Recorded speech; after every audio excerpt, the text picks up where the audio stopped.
There was a whole ton of risk that I might lose everything.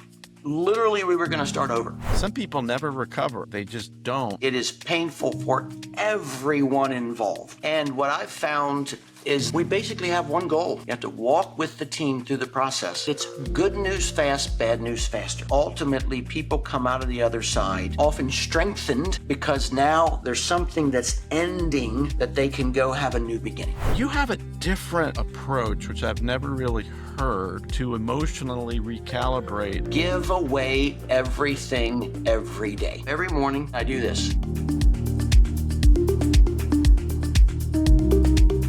One of the most important choices that you're going to make in your life that's going to help you in your professional career is who your life partner is going to be.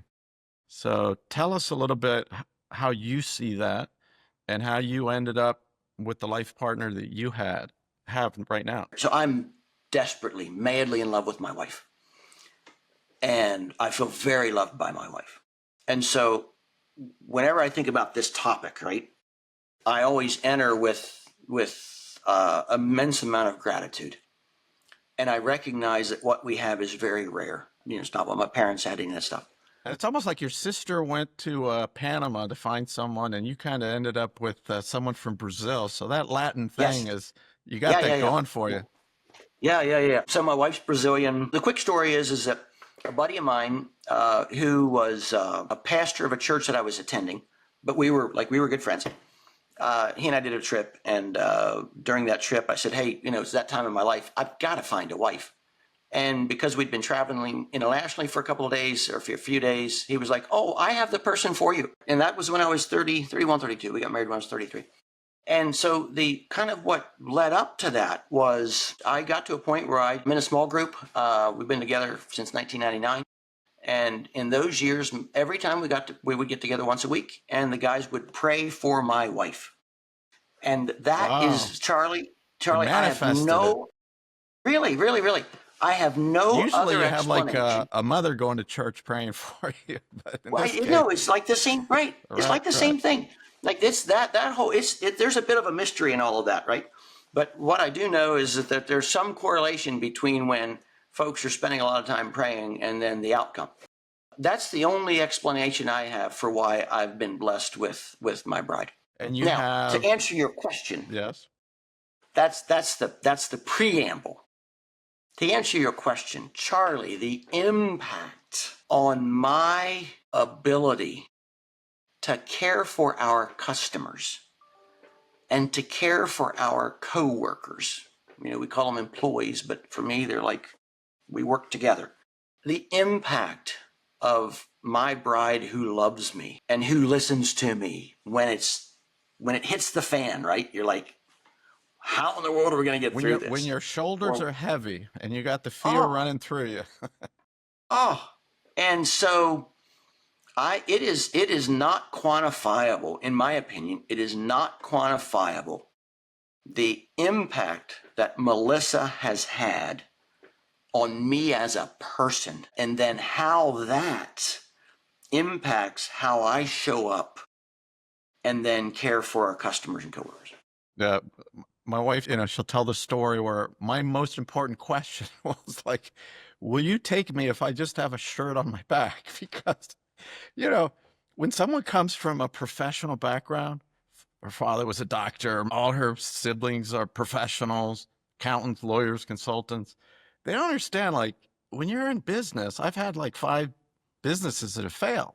Luckily, I had one that did really well, but one day you're up and one day, you know, stuff happens that some is, you know, part in your control, some isn't. But that was the hardest part in my relationship anyway, learning how to moderate those ups and downs and not bring it home. But did she come from an entrepreneurial family?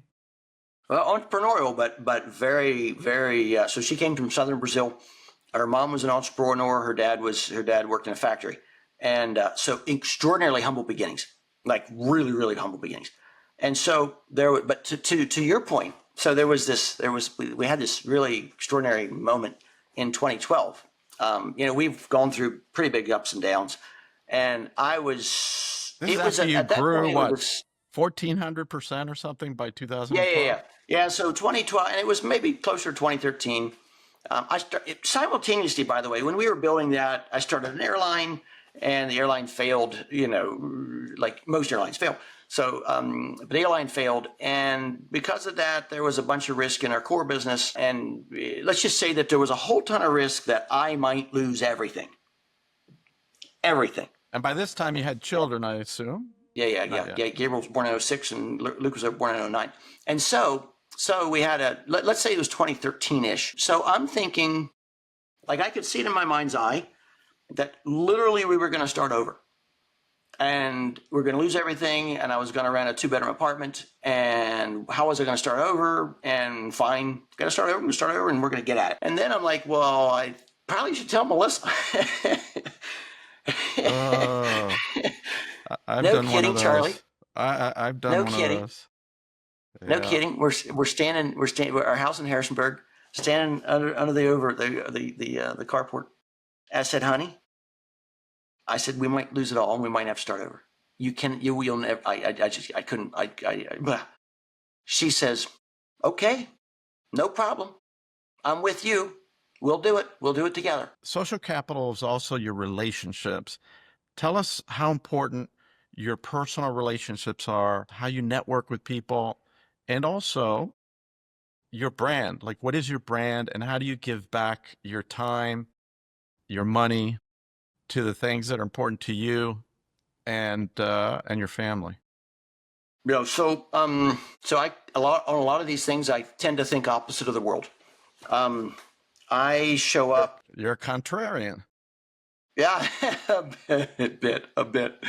Let's just say I think differently.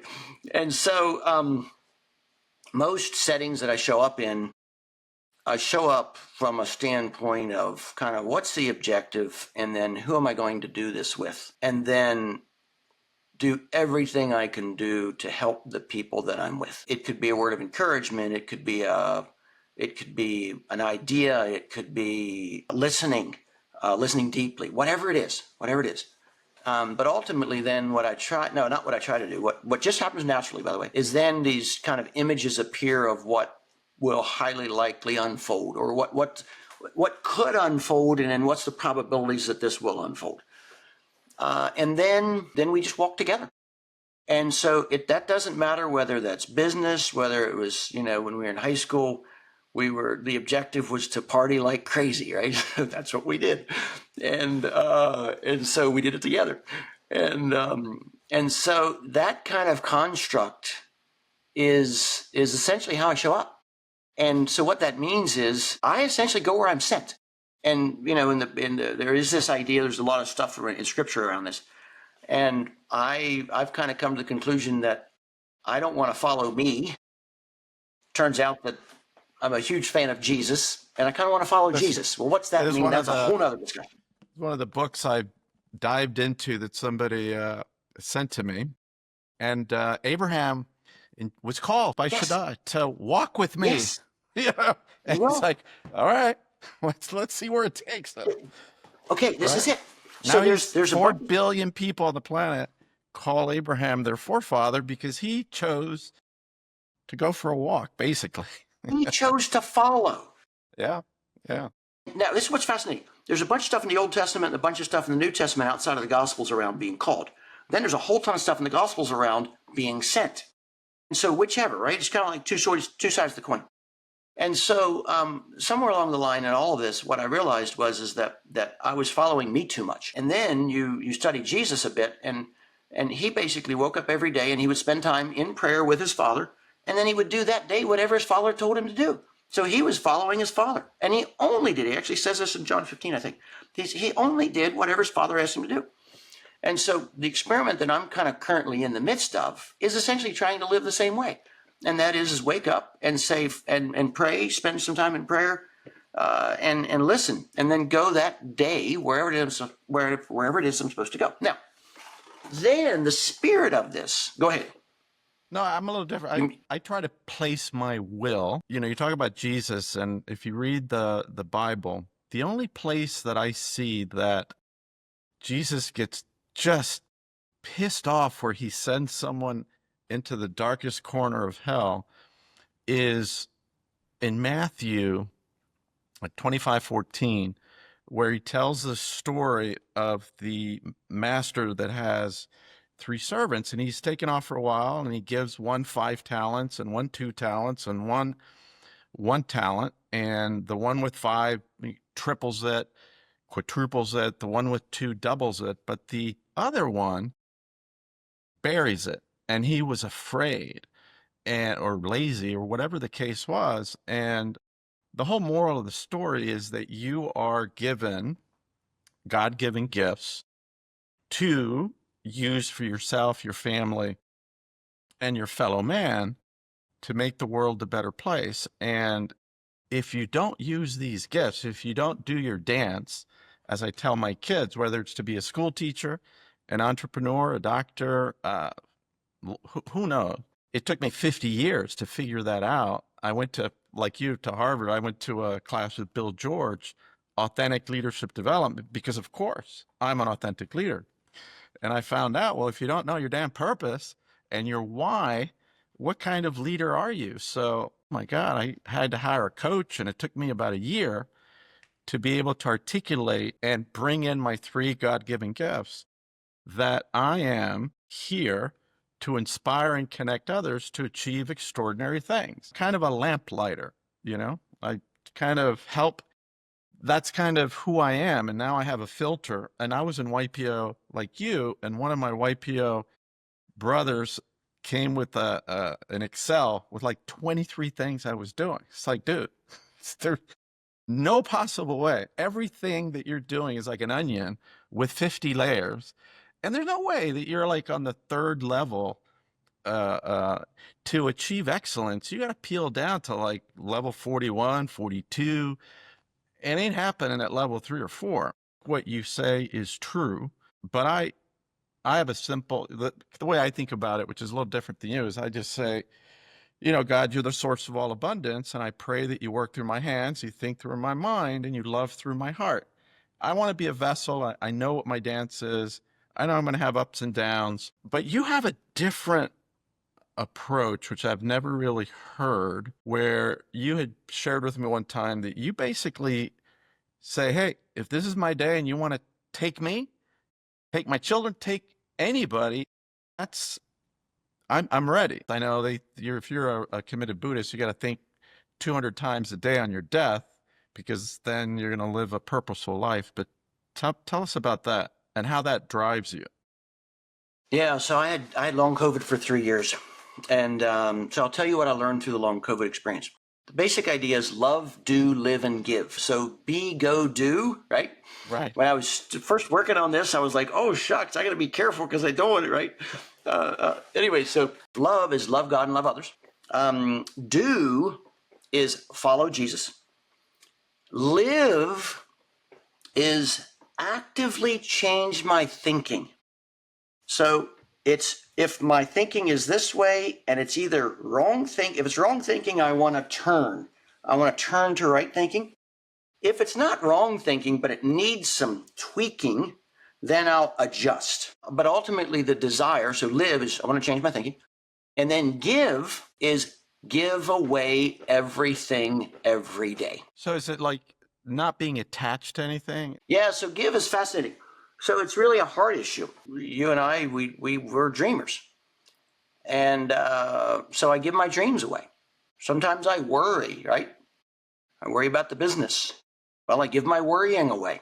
We've been blessed with an extraordinary business. We've got, a ton of real estate, a ton of airplanes, awesome customers, awesome people, awesome processes. And I give those away. My wife and I live on a farm. I love my farm, like my favorite place on the planet. I give that away. So the point of giving it away is that, and again, it's in the heart, is rather than doing this, holding on, and you say it's mine, it's something that I control, and I'm going to control it. Control's just there's no truth in control. And rather than doing that, I wake up every morning and I do this. Lord, it's yours. You do with it whatever you want. I am sent to serve. I will serve you. And now, what's fascinating, well, you ask a couple more questions and I'll get to the next part. And you grew up in in a Mennonite faith, right? If I Yes, I did. Yeah, so and Pennsylvania. We've gotten deep into like it is spiritual, but really it's I want to say it's emotional capital because it's how you've had a lot of painful disappointments in business and other and like some people never recover. They just don't. And we talked about resilience, but you have a way to emotionally recalibrate and have this positive mental attitude. And if adversity strikes, it's like you already gave it away, right? This is much easier now. We've basically started. We've entered into 65 new markets over the history of the company, and since 1990, almost all of those. And that includes international, obviously. Yeah, but again, this is not contracts. This is new markets, new market segments. Got it. Okay. And we only we only have a batting average of 70%, which so 70% on 65, right? And I basically led all the failures. The tens of millions of dollars of capital that I've destroyed, right, is just fortunately. Again, I don't believe I'm the source of any of this. Fortunately, I was given the ability or I just went through a forgiveness process, right? Forgave myself. I did a lot of learning from each one of them. When you blow through that kind of money, there's always people involved in businesses. And how do you deal with the guilt or whatever it is when you're like, hey, I have 300 employees, and if I don't get down to 150, I'm going to be bankrupt and out of business. And if I want to save it for those 150, I'm going to have to get rid of 150. How do you deal with that? Because that's a tough thing that entrepreneurs. Those are just the realities of business. At our peak, we were 850. First dip, we went down to 500, went back to 750, went down to 500. Now we're back up to something over 600. Started an airline and did 2 layoffs. First layoff was 50, second was 50. And I felt like completely responsible for the fact that these are people that build an airline together, and now I had to lay them off. In 2 weeks, everyone was reemployed. So that's what you find. I remember I stressed out about this one chief operating officer. I'll never forget. The business had just outgrown him, but he had been there since the beginning. And then he went through some emotional stuff. He was just not the right person. And like you said, I think it was within 60 days, he was in the right place. And our business just took off because he was an anchor. But that's a little bit different than when all of a sudden something happens in the environment that you have to go in and lay off a good portion of good people. But like you said, it's business. Once it's happened 2 or 3 times, it sucks, but you just have to do it. So I do believe, so it is painful. It is painful for everyone involved. And what I've found is that we basically have one goal. And that is, and again, you could parse this one out, but suffice it to say, we just simply have to love, be patient, be kind, don't envy or boast, all that stuff. You have to love the team. You have to walk with the team through the process. And what I've found, and it's all truth all the time, and it's good news fast, bad news faster. Tell us about the bad news part. Yes, sir. Good news fast, bad news. People just want transparency. They don't want, just tell me what it is. And if you tell me what the truth is, then I'll figure out how to deal with it. But if you're trying to hide something from me, then I don't know really what's going on. And so good news fast, bad news faster is that, look, if we get a contract, let the team know. But if something like really bad happens, like let's say in this case, a huge contract goes away, immediately. Tell your team immediately. Now the world has changed. And don't assume that the business that you had before the contract went away is the business that you have now. It doesn't. It's now a different business. And you have to take immediate action. Anyway, point of that is the whole part of that story is that what I've found is that it is the process. When you go through that part of the curve, the process by which you do this can be done in a loving way with respect, with care, and ultimately people come out of the other side, even often strengthened, because now there's something that's ending that they can go have a new beginning.